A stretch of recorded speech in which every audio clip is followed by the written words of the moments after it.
Siargao, the surfing capital of the Philippines, voted the best island in Asia ayon sa 2021 Condé Nast Travelers Readers Awards. Anong pwedeng gawin dito? Of course, surfing the legendary Cloud9 waves.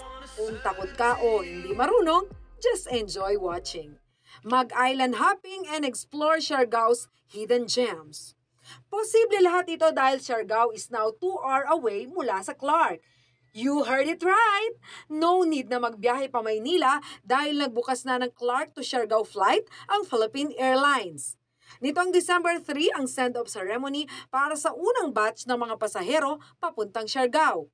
Unang lipad pa lamang, fully booked na ito kung kaya't ginawang 3 times a week ang flight. With the recent win of Clark as TDM Travel Trade International Airport of the Year, both PAL and your passengers are assured of the airport's exceptional state-of-the-art facilities, services, and commitment to make travel smoother and more enjoyable for everyone. Kasama sa 86 passengers ng maiden flight ay ang mga kabalan, kagaya ni Rolando Quizon na first time magpunta ng Siargao. Actually, I'm very excited kasi matagal ko na talagang gustong pumunta ng Siargao and finally meron na tayo dito sa Clark. Kasi hindi ko na kailangan pumunta ng Manila para mag-fly going to Siargao. So, mas okay talaga pag homegrown ka dito, at least meron na sa Clark. Very convenient naman ang biyaheng ito para sa Kapampangan fashion designer na si Ellie Bondok dahil at least once a month ay kailangan niyang magtungo sa Siargao. Bali may business ako na maliit doon, tapos same time may project din ako doon. Kaya sobrang happy kami kasi nagkaroon na ng flight yung PAL straight sa Siargao kasi nahihirapan kami pupunta kasi nasa Manila. Kaya nung naglagay na sila dito, super accessible sa amin.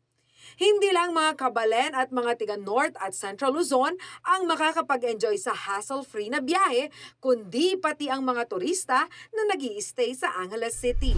I've been traveling here a lot. I'm a regular traveler to the Philippines. Very convenient because I'm living here in Angeles. Dati nang may biyaheng Clark to Siargao ang PAL, ngunit pansamantalang nahinto dahil sa COVID-19 pandemic. Our Clark Siargao non-stop service marking another milestone in the expansion of our domestic network.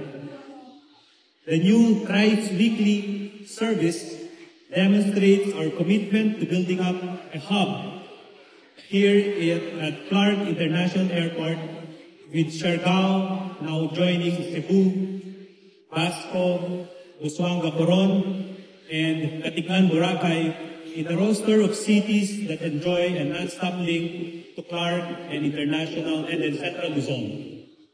Samantala, dumalo rin sa send-off ceremony si Clark Development Corporation President CEO Attorney Agnes De Vanadera na nakita ang malaking contribution ng PAL sa ekonomiya. We are opening more areas for us to be connected. Sayang ang ating most beautiful airport if we cannot encourage people to come. But people will not just come because of a beautiful airport. People will come because they will go through a beautiful airport for a more beautiful destination. So thank you, PAL, for considering having more flights here.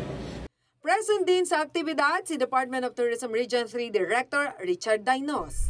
Ekonomiya at foremost sa ating tourism, no? Kasi yun naman ang gusto natin dito sa Clark, maging premier airport and opening it for more doorways, not just to see the beauty of our country, no? But to expand more, no? With the new route development, and Siargao is really one of those very special islands that we really need to explore. So I think it will not just be a good way for us to spend our holidays, to refresh our tired and usual busy days.